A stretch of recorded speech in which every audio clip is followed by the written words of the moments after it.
Yeah, it's really the question about how we can be more civil, how we can be more understanding, more open towards other people who are different from the way we are.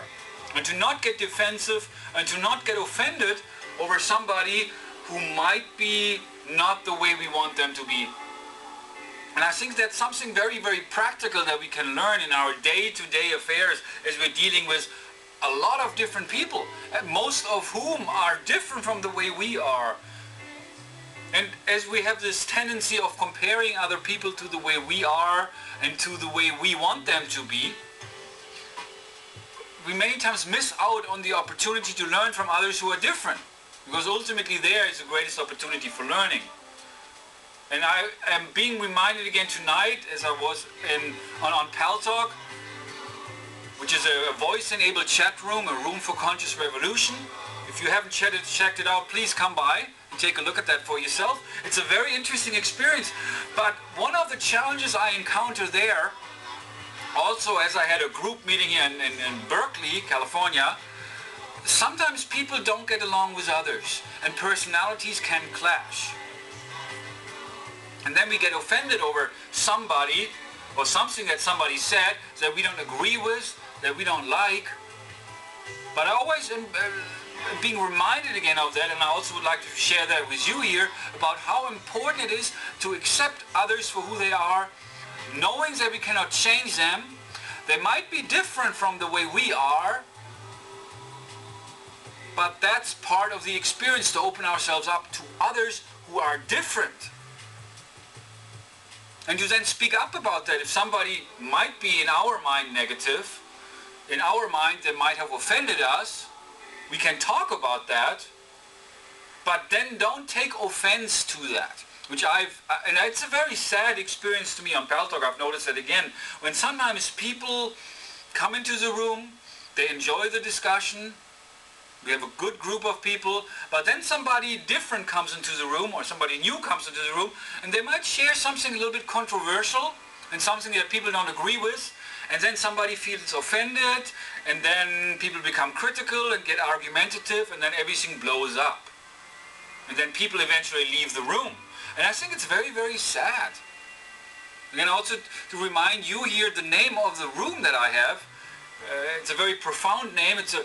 The room is called a room for conscious revolution, and that is the concept about consciously evolving together as one. And we are all part of that. We're all students and we're all teachers. But if we take offense over what somebody did or said, we take it personal, we are not evolving. We're actually devolving. We are rejecting that because we are afraid of the experience, because it threatens our sense of being. And so if we can learn to practice more openness, more acceptance of those things that we have no control over, it can help us really to move forward and to grow and to evolve naturally and gradually. And everyone we meet in our life, every experience is designed to help us become more aware. But in order to really begin on this process, what is required for us to open ourselves up and to move beyond the sense of self and move beyond the sense of I want things that the way I want them, and I only allow for experiences to come to me that I want. I only want what I like. And I think we somehow all have something that we're dealing with in that regard. If things go our way, if things are easy, things are enjoyable, people are the way we want them to, everything is cool, everything is wonderful. But then when there's maybe some negativity or somebody who might be a little bit argumentative, we don't want to deal with that. We are very selective there, very judgmental there. Everybody in this world is part of the reality we all share in this world, even though we all separated through the unique reality we ourselves have created. And that's also something we talked about a little bit in the room tonight. Might be a little bit food for thought also here, about how we create our own reality, how we create our own experiences. And of course, how through this we are all separate. And then how we can learn to come together, how to cross over, so to speak, how to open ourselves up beyond our own reality, the reality beyond our own perception, in order to really understand somebody else and their own reality. Being more real. That's basically what Realize to Actualize is. Realize ourselves, actualize ourselves, but ourselves is not only our unique identity, our unique sense of self, it includes everyone.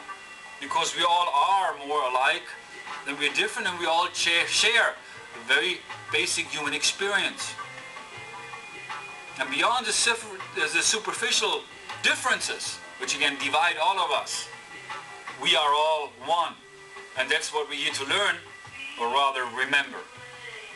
Thank you.